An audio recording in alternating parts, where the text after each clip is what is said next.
श्री गणेशाय नमः। श्री सरस्वते नमः। श्री गुरुभ्यो नमः। जगद्गुरु नरेंद्राचार्य महाराज की जय। सद्गुरु काडसिद्धेश्वर महाराज की जय।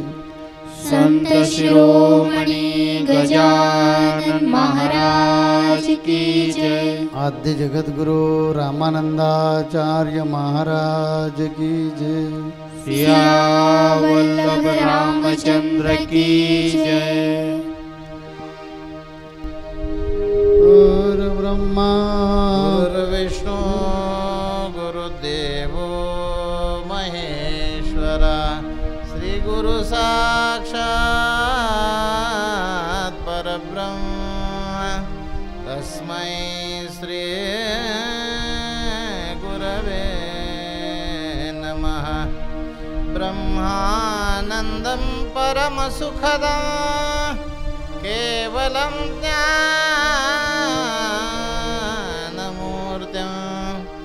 द्वन्द्वातीतं गगनसदृशं तत्त्वमस्याधिलक्ष्यम् एकं नित्यं विमलमचलं सर्वधी साक्षिभूतं भावातीतं त्रिगुणरहितं सद्गुरु तन्नमामि।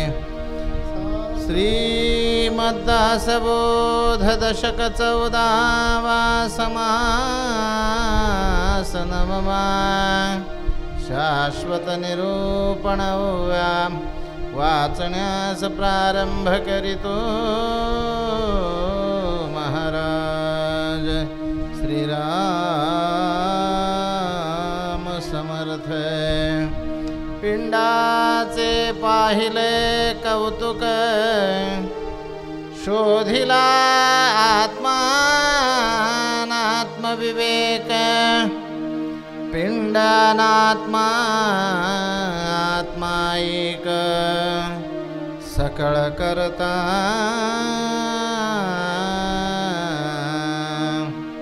आत्म्यासनन्यता बोलिली ते विवेके प्रत्ययाली। आता पाहिजे समजली ब्रह्मांड रचना।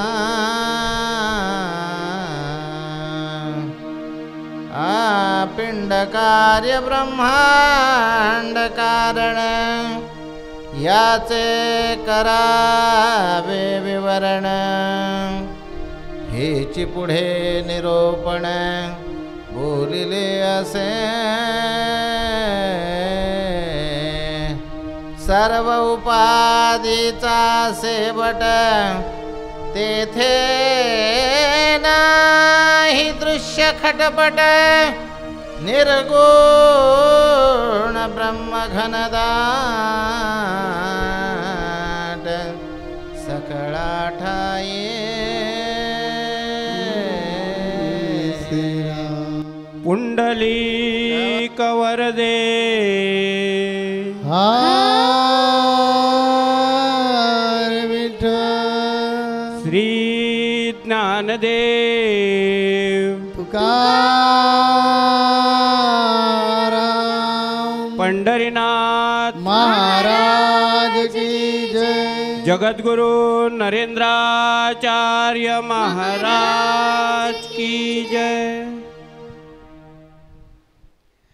अनंत श्री विभूषित जगद्गुरु रामानंदाचार्य श्री स्वामी नरेंद्राचार्य यांच्या चरणकमलांना कोटी कोटी वंदन करून उपस्थित बंधू आणि भगिनींना श्री गुरुदेव। मागच्या संतसंघामध्ये आपण अखंड ध्यान निरूपण या विषयाचं अतिशय सुंदर असं साध्या सोप्या आणि सरळ भाषेत आपल्या माऊलींनी निरूपण केलं। किती सुंदर आपल्याला सांगितलं ते अखंड ध्यान हे कसलं करायचं, काय करायचं ते आपल्या मागच्या संतसंघात सांगितलं। मग तोच विषय हा या समासामध्ये आलेला आहे। दशक 14वा समास 9 या समासाचं नावच आहे शाश्वत निरूपण. अखंड ध्यान कशाचं करायचं आपल्या माऊलींनी किती सुंदर सांगितलं की ते सद्गुरूंचं असावं. शाश्वत काय आहे? आपल्याला शाश्वत निरूपण पुढे बघायचं आहे. मग माऊलींनी सांगितलं सद्गुरू हेच परब्रह्म आहे. ते वेदांनीही पण तेच सांगितलं. काय सांगितलं? गुरुर् ब्रह्मा गुरुर् विष्णू गुरुर्देव महेश्वरा गुरु साक्षात परब्रह्म. मग हे परब्रह्माला जाणायचं आहे, पण सद्गुरूरूपी परब्रह्माला जर आध्यात्मिक मार्गातील साधकाने त्या शाश्वताचं त्या परब्रह्माचं सद्गुरूंचं अखंड स्मरण केलं तर जो निर्गुणातला जो परमेश्वर आहे, निर्गुणापर्यंत जायचं आहे, त्या निर्गुणापर्यंत परमेश्वर जो आपल्याला आहे तो आपल्याला स्वरूपज्ञान आत्मज्ञान मोक्ष हा आपल्याला मिळणार आहे. मग याच्यासाठी या समर्थांनी या समासामध्ये काय काय सांगितलेलं आहे तर 2 संकल्पना अतिशय सुंदर सांगितलेल्या आहे. तर काय तर त्यांनी सांगितलं समर्थांनी 2 विवेक आपल्याला आवश्यक आहे. आध्यात्मिक मार्गात जो साधक आहे तो उच्च कोटीचा साधक आहे. तो आता साधा सरळ साधक राहिलेला नाही आहे. तो आता त्या आत्मज्ञानापर्यंत स्वरूपज्ञानापर्यंत तो थोडंसंच अंतर आहे त्याचं, असा हा साधक आहे. मग या साधकासाठी समर्थांनी 2 विवेक करायला सांगितले आणि ते विवेक म्हणजे काय? आत्मनात्म विवेक आणि सारासार विवेक. हे 2 विवेक खूपच महत्त्वाचे आहे. आत्मनात्म विवेक हा पिंडात होतो, या देहात होतो आणि सारासार विवेक ही ब्रह्मांडाची रचना समजून घेण्यासाठी तो सारासार विवेक करावा लागतो. आज आपण आता पहिल्यांदा आत्मनात्म विवेक म्हणजे काय तर आत्मा आणि अनात्मा. अनात्मा काय आहे तर असार आहे, नाशिवंत आहे. मग हा असार नाशिवंत याचा त्याग करायचा आहे आणि आत्म्याला आत्मस्वरूपाला जाणायचं आहे. तर कसं? हे शरीर आहे आपलं, या शरीरामध्ये अंतरात्मा तो आत्मा आहे, ते शाश्वत आहे, त्याचा कधीही नाश होत नाही. परंतु हा देह असार आहे, त्यालाच आपण अनात्मा म्हणतो, याचा नाश होतो. काही काही आपण या देहालाच मी म्हणतो, हा देह हा माझा आहे म्हणजे मी आहे, परंतु नाही. मग मी म्हणजे हा देह आहे का तर अजिबात नाही. मग तो अंतरात्मा तो आहे, तो खरंच शाश्वत आहे, त्याला जाणायचं आहे. आणि म्हणून याच्यात आपल्याला समर्थांनी हे पण सांगितलेलं आहे की आत्मा आणि अनात्मा हे एकमेकाशिवाय अलग राहू शकत नाही. कारण आत्मा जर प्रगट व्हायचं असेल तर त्याला देहाची आवश्यकता आहे. कारण जर आत्मा या देहातून बाजूला झाला तर या देहाला काय होतं? प्रेतवत समजलं जातं आणि त्याची विल्हेवाट लागली जाते. म्हणून परंतु हा आत्मासुद्धा प्रगट होण्यासाठी देहाची अत्यंत आवश्यकता असते. मग देह पण आवश्यक आहे आणि आत्मा पण आवश्यक आहे. म्हणून या देहात राहून दुर्मिळ असा देह प्राप्त झालेला आहे आणि या देहात राहूनच त्या आत्म्याला आपल्याला शोधायचं आहे, तिथपर्यंत आत्मस्वरूपापर्यंत जायचं आहे आणि तो आत्मनात्म विवेक आपल्याला करायचा आहे. म्हणजे जिथे सांगितलेलं आहे की देहबुद्धीचा जोपर्यंत नाश होत नाही तोपर्यंत आपली बुद्धी आत्मबुद्धीमध्ये विकास होत नाही, तोपर्यंत त्याला आत्मस्वरूप आपल्याला जाणता येत नाही. परंतु हे आत्मस्वरूप हे सद्गुरूंशिवाय आपल्याला साधता येत नाही. सद्गुरूंशिवाय हे आत्मनात्म विवेक आपल्याला होत नाही. का होत नाही? सद्गुरू हे आपल्याला त्या साधकाला अक्षरशः अनेक प्रकारे साधना देऊन सद्गुरू सेवेने सद्गुरूंच्या कृपेमुळेच त्याला आत्मनात्म विवेक होतो आणि देह आणि शरीर म्हणजेच काय देह आणि आत्मा हा वेगळा होतो. अनेक संतांनी अनेक साधूंनी अनेक आत्मज्ञानी सत्पुरुषांनी देह आणि आत्मा ह्या 2 संकल्पना वेगळ्या आहे. मी आत्मा आहे आणि यासाठी आपले जगद्गुरूंचे सद्गुरू काडसिद्धेश्वर महाराजांनी किती सुंदर सांगायचे, आत्मबुद्धी निश्चयाची तेची दशा मोक्षश्रीची अहम आत्मा निश्चयाची हे कधीच विसरू नये. असाच हे स्मरण आपल्याला मी आत्मा आहे हे नित्य स्मरण ठेवलं आणि अशा स्थितीला काय होते तर बुद्धी ही आत्मबुद्धी होते आणि ही दशा जी आहे ही मोक्षापर्यंत आपल्याला घेऊन जाते. या ठिकाणी मी मगाशी म्हटलं संत हे नेहमी देहात असून विदेही अवस्थेमध्ये जगत असतात. कारण त्यांनी देह आपल्यापासून अलिप्त केलेला आहे. कारण देहाला कितीही इजा झाल्या तर त्याचं दुःख त्यांना होत नाही आणि कितीही सुख मिळालं तर संतांना सद्गुरूंना त्याचं सुखात ते हुरळून कधी जात नाही. ते कसं काय तर मला इथं छोटासा कबीरजींचा दृष्टांत आठवतो की कबीरजी एकदा अखंड ध्यानामध्ये होते, नामस्मरण चालू होतं आणि त्याच वेळेस एक कुत्रा येतो आणि कुत्रा त्यांच्या पायाला चावतो तो पाय. त्यावेळेस त्यांचे शिष्य असे समोर येतात आणि बघतात, अरे आपल्या गुरुदेवांच्या पायाला कुत्रा चावतोय. त्यावेळेस ते घाबरतात ते शिष्य आणि गुरुदेवांजवळ येऊन म्हणतात, गुरुदेव ये क्या हो रहा है? त्यावेळेस गुरुदेव त्या शिष्याला सांगतात अतिशय सुंदर उत्तर देतात ते शिष्याला. काय सांगतात? चमडी जाणे और कुत्ता जाणे. जो जी पायाची चमडी तो कुत्रा चावत होता तो जाणे, त्याच्याशी मला काही एक घेणं नाही आहे. म्हणजेच काय, तर देहाशी मला काही एक घेणं नाही आहे. मी काय आहे तर आत्मा आहे. त्या अखंड ध्यानामध्ये ते एवढे होते की या शरीराचाही त्यांना विसर पडला होता. आणि हाच आत्मात्म विवेक आपल्याला करायला पाहिजे. कारण हा जर अंतरात्मा कळाला तर आपल्याला स्वरूप ज्ञान म्हणजे होतं. आणि त्यावेळेस आपल्याला चराचरामध्ये तोच आणि तोच व्यापलेला आहे. तो कसा आहे? ते परब्रह्म घनदाट भरलेलं आहे. जे आपल्याला चर्मचक्षुनी दिसतं ते जी माया आहे ते असारे, त्याचा त्याग सांगितला आपल्याला. झाडं, फुलं, पानं, नद्या, डोंगर वगैरे हे सगळं दिसतं. ही मायेमुळे निर्माण झालेली आहे. परंतु ही माया ज्यावेळेस वेगळी होते, ज्यावेळेस बाजूला होते, त्यावेळेस आपल्याला चराचरातील ब्रह्म हे आपल्याला जाणता येईल. आणि त्या साधकाला तो तिथपर्यंत पोचता येईल. ते कसं काय? तर बघा, जोपर्यंत ही माया आपल्यामध्ये आहे तोपर्यंत आपण या दृश्य जगतालाच काय समजतो की ब्रह्म समजतो. पण नाही आहे तसं. ही मूळ मायेपासनं ही गुणमाया निर्माण झाली आणि गुणमायाने 5 तत्व निर्माण केली. आणि 5 तत्व कोणती आहे? तर आकाश, पृथ्वी, जल, वायू आणि अग्नी. आणि 3 गुण म्हणजे काय? रजतम सत्व.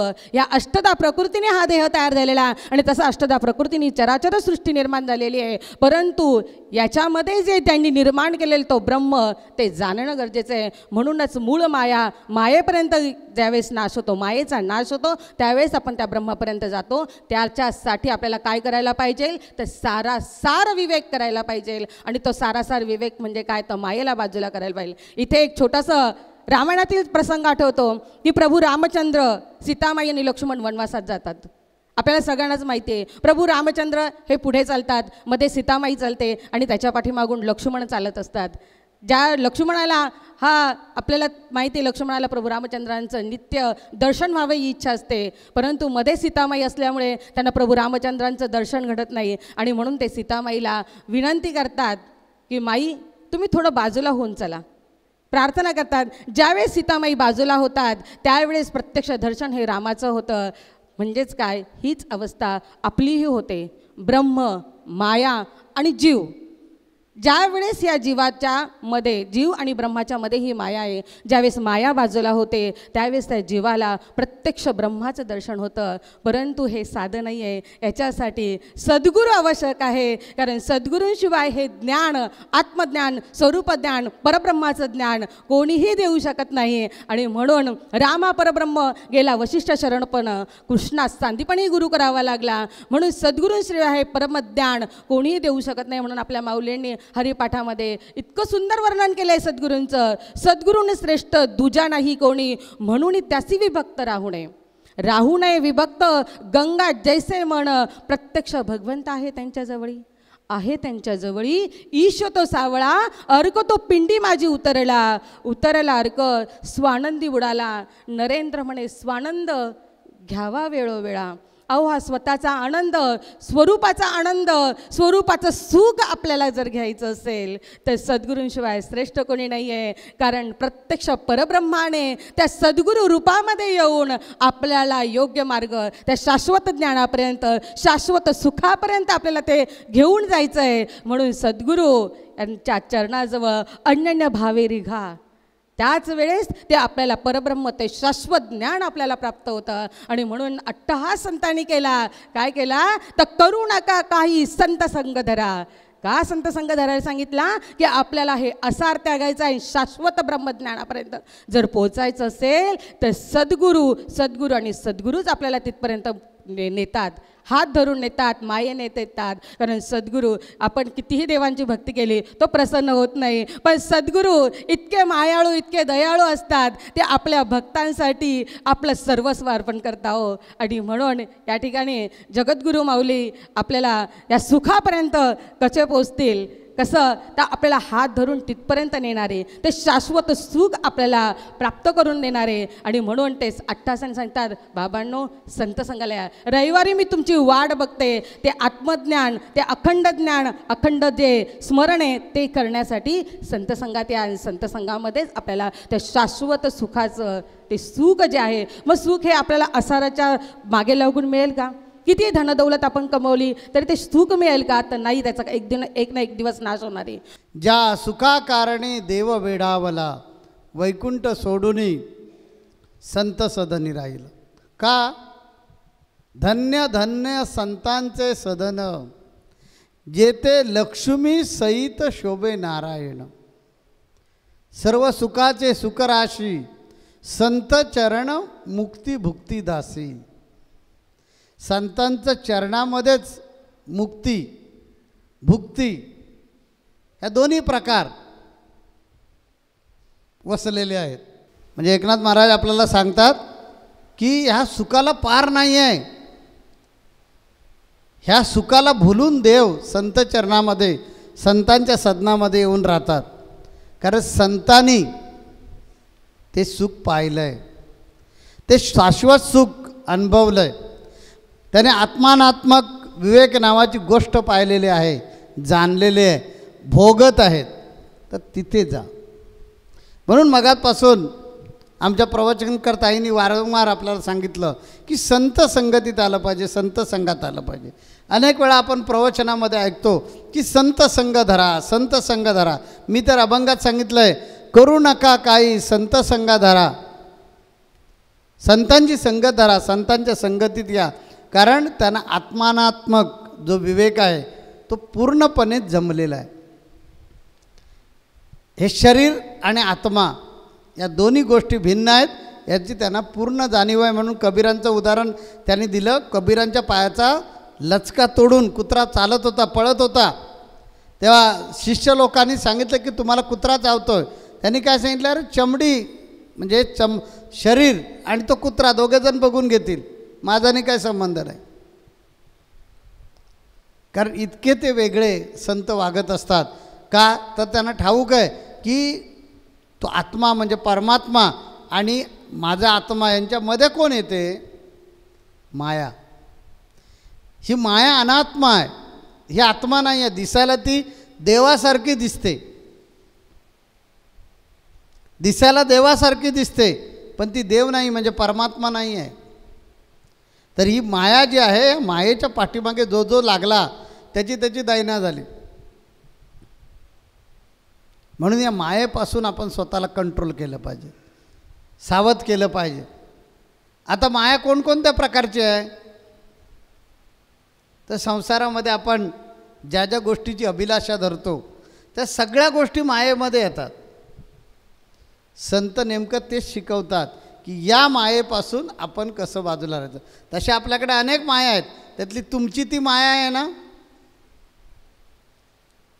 याला तुम्ही काय म्हणता, होम मिनिस्टर. त्या मायेच्या अधीन गेलात तरीसुद्धा दुर्दशा होते. तिचं ऐकायचं असतं, तिच्या सांगण्याप्रमाणे काही काळ चालायचं असतं संसार व्यवस्थित होण्यासाठी. परंतु त्याच्यातूनही स्वतःसाठी वेळ काढला पाहिजे आणि स्वतःला विचारलं पाहिजे की मी कोण आहे? माझा जन्म हा मनुष्य का झाला जन्म? हा संसार मला कोणी दिला? या संसारातली सुखं मला कोण देतं आहे? हे ज्यावेळी आपण विचारू त्यावेळी या अनात्मापासून, म्हणजे अनात्मा म्हणजे ज्याच्यात आत्मा नाही असा, मग त्या आत्मा नसणाऱ्या गोष्टींमध्ये भरपूर काही येतं.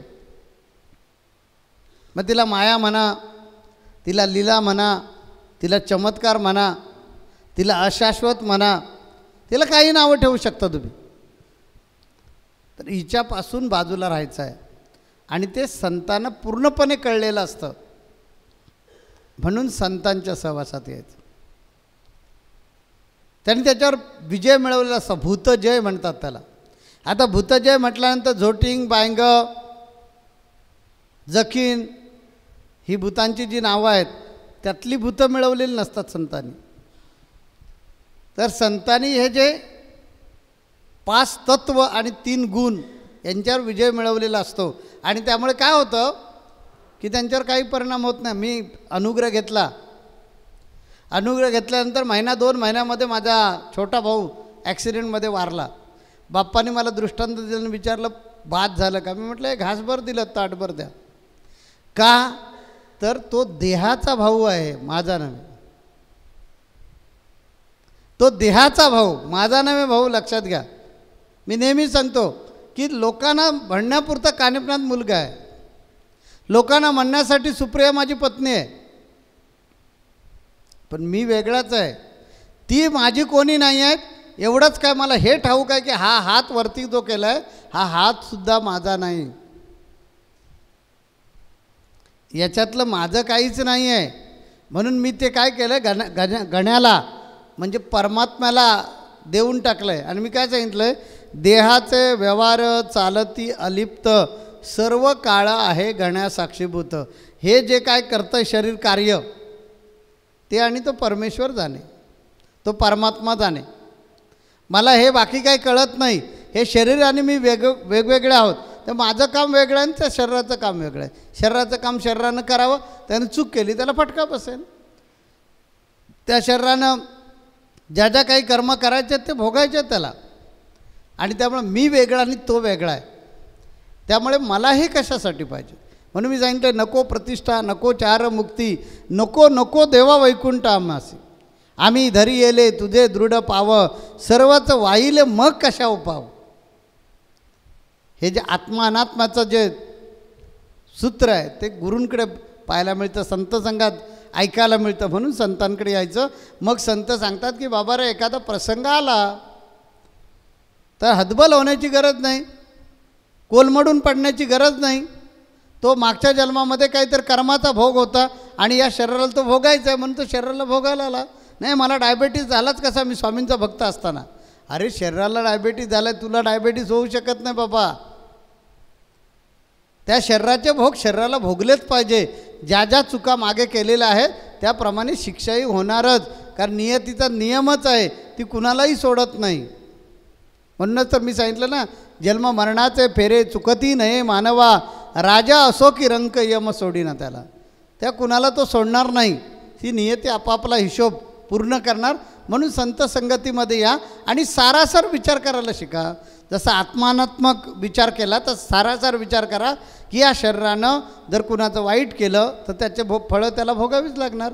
या शरीरानं जर चांगलं केलं तर फळं चांगलीच मिळणार आहेत. ह्या संसारात राहत असताना, हा संसार करत असताना या संसारामध्ये जितकं मी चांगलं करेन तेवढं मला माझ्या मुलाबाळांना, म्हणजे या शरीराच्या मुलाबाळांना, घरादाराला चांगलंच मिळेल. हा सारासार विचार संतांकडे शिकायला मिळतो. म्हणून तर संत असं गोड बोलून तुमचा हात कधी पकडून घेऊन जातात ते कळतही नाही. काय सांगितलं संतांनी तुम्हाला, तुम्ही जगा दुसऱ्याला जगवा, बस. याच्यातून सारासार विचार शिकवला आहे. आणि आत्मा अनात्मक जे आहे ते हेच तत्व दिलं की तू वेगळा आहे, हे शरीर वेगळं आहे. त्यामुळे तू आणि शरीर जर वेगळं आहे तर सृष्टी आणि तू किती वेगळा आहे याचा विचार कर. हे संत संगतीमध्येच ऐकायला मिळतं.